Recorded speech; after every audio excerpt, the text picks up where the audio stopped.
자, 여러분 반갑습니다. 이번 시간에는요, 어떤 내용을 볼 거냐면, 자, 여기에 있는 춘대 추납제도. 이 춘대 추납제도가 어떤 건지 일단 정의부터 자, 살펴볼 수 있도록 하겠습니다.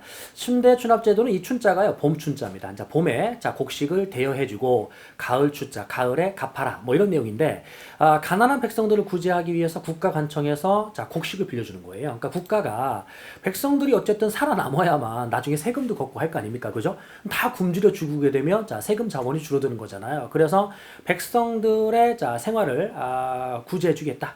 그래 결국 이제 봄에 곡식을 빌려주는데 이 봄이 포인트인데요. 그러니까 보릿고개라고 여러분들 들어보셨나요? 그러니까 보릿고개가 뭐냐면 가을에 이제 수확을 하면 쌀이라든지 이게 주식이니까 자 수확을 하면 그거를 자 창고에 넣어놨다가 겨울 내내 이제 꺼내 먹을 거 아닙니까? 그랬다가 봄이 되면 자 거기에 있는 이 쌀이 다 이제 바닥나기 시작해요.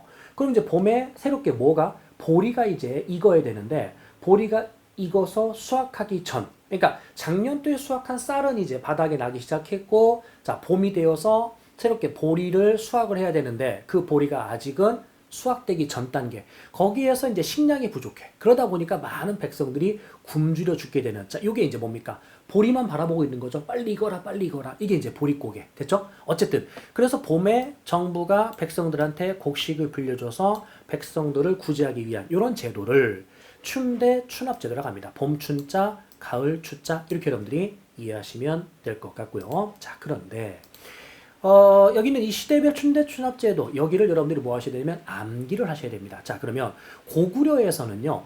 진대법이라는 제도가 있었어요. 자, 진대법. 자, 이거 꼭 기억하십시오. 그러면 을파소라는, 이게 당시의 재상이었었거든요. 사람 이름입니다. 그래서 을파소라는 재상이, 자, 왕에게 건의했습니다. 누굽니까? 고국천왕. 이 고국천왕이 그래서 결국은, 알았다. 백성들 생활을 위해서는 내가 그 정도는 할 수 있지. 라고 결국은, 자, 진대법이라는 제도를 통해서 춘대 추납을 시행하게 됐었던 거죠. 됐죠? 자, 두 번째 간다라면은, 고려시대. 자, 고려시대에는 이 춘대 추납을 자, 제도를 시행하라는데 그걸 담당했던 관청의 이름이 기록으로 남아있는 거예요. 그 관청의 이름이 바로 흑창입니다. 이거 암기하셔야 됩니다. 자, 흑창인데 태조 왕건입니다. 그런데 성종 때 가게 되면은 이 흑창의 이름이 다시 뭐로 바뀌냐면 의창으로 바뀝니다. 됐나요?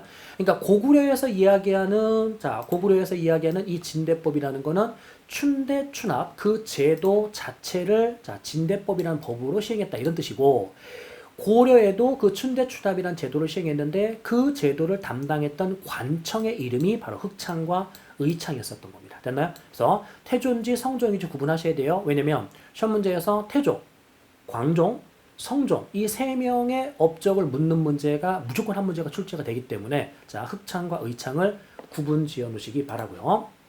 자, 이번에 이제 조선으로 가겠습니다. 조선에서도 똑같이 이 춘대 추납을 15세기에는 누가 담당했냐면 의창에서 담당을 했어요.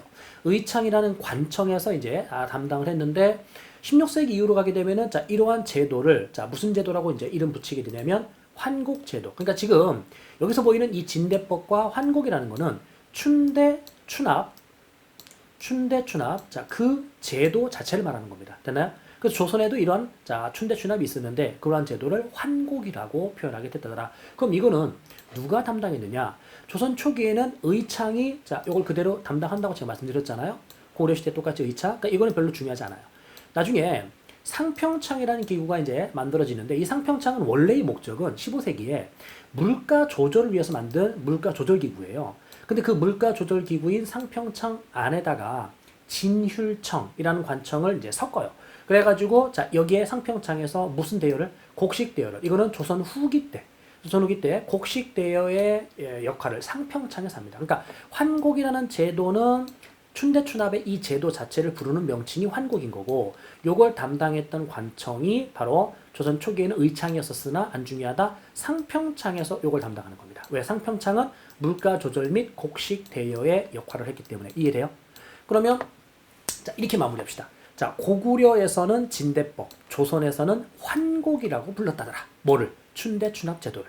그럼 그 춘대 추납을 담당했던 관청의 이름이 남아있는 시대가 고려의 흑창, 의창, 그 다음에 조선에서는 상평창에서 곡식 대여의 역할을 함께 했다더라. 이렇게 여러분들이 정리하시기 바라고요.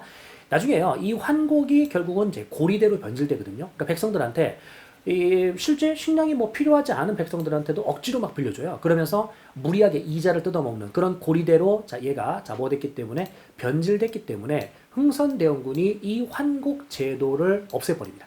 폐지하고 사창 제도로 바꿔버려요. 이 사창 제도는 뭐냐면 개인 사자, 개인들의 창고. 그러니까 지방에 보시면은 나름대로 이제 잘 사는 유지들이 있잖아요. 양반 지주라든지 좀 땅을 좀 넉넉하게 가지고 있으면서 부유하게 사는 그런 유지들한테 자, 네가 직접 빌려줘라. 국가 관청에서 자꾸 빌려주다 보니까 부조리가 확산된다.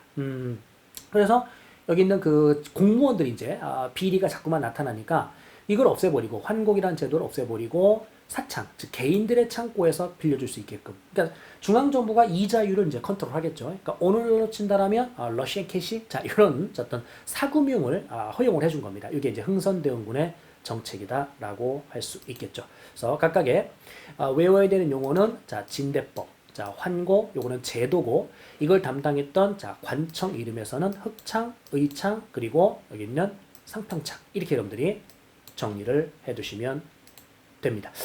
자 이제 마지막으로 뭡니까? 예, 한능검의 출제 팁. 제도의 개념. 그러니까 봄에 곡식 빌려주고 가을에 받아들이는 백성 생활 안정을 위한 제도다. 그리고 각각의 제도 이름과 관청 이름을 여러분들이 자 뭐 하셔라? 암기를 해두시면 됩니다. 어느 시대인지를 꼭 구분하셔야 됩니다. 네, 수고하셨고요. 또 다른 영상을 통해서 만나 뵐 수 있도록 하겠습니다.